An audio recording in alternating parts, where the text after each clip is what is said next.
Ukraina dipastikan akan ikut berpartisipasi dalam puncak KTT G20 di Bali pada 15 hingga 16 November mendatang, meski bukan sebagai anggota. Dalam kesempatan tersebut, Ukraina akan membahas penderitaan ribuan anak-anak yang dideportasi ke Rusia. Kepala Staf Presiden Andriy Yermak menerangkan Rusia terus melakukan kejahatan terhadap anak-anak Ukraina. Menurut perwakilan Amerika Serikat untuk PBB, pada awal September dilaporkan ada lebih dari 1.800 anak yang dipindahkan dari Rusia ke wilayah Ukraina yang dikuasai oleh Moskow. Ukraina pun mendesak agar tindakan ini diselidiki sebagai kejahatan perang.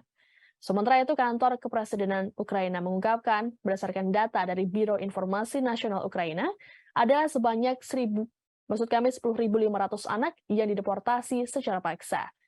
Menurut pejabat terkait, sejauh ini baru 96 anak yang telah dikembalikan.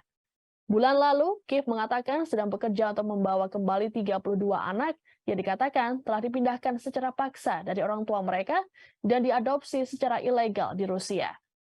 Menurut Yermak, Ukraina dapat mengandalkan bantuan PBB, namun ia mengatakan bahwa adanya kurang kepercayaan Ukraina terhadap bantuan dari Komite Internasional Palang Merah atau ICRC.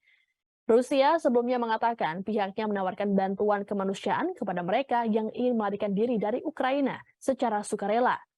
Duta Besar Rusia untuk PBB mengatakan tuduhan penculikan dari Ukraina adalah tonggak baru dalam kampanye disinformasi oleh negara-negara Barat. Sementara itu, Duta Besar Ukraina untuk Indonesia, Vasil Harmiani, memastikan kehadiran Presiden Volodymyr Zelensky dalam KTT G20 di Bali. Namun Vasil belum dapat memastikan format yang akan diambil oleh Zelensky. Vasil berharap hasil dari diskusi di meja KTT G20 dapat mengakhiri agresi yang dilakukan Rusia ke Ukraina dan membebaskan semua wilayah pendudukan Ukraina.